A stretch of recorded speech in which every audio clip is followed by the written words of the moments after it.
Hey guys, welcome to my tutorial. Today I'll be showing you my stuff that I got. I got a new Angry Bird t-shirt I'm going to show you guys, and this Drake toy I made.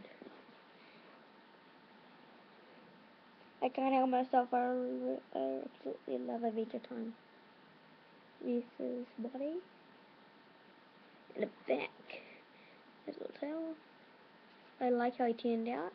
So, and now for my t-shirt. It says winning rose. Here's the red bird, the white bird, the black bird, and the yellow bird. And it has Angry Birds on the bottom. That's a blue color t-shirt. Just have to turn over this plane. And really nice detail on it. Really nice. I'm gonna wear this to school probably every day or something. I really love it.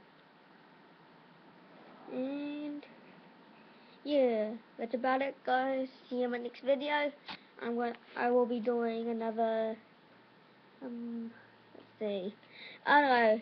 I might be doing another video for I don't know. I might be doing one of some hats or some how to make stuff or like that. And see you in my next video, guys.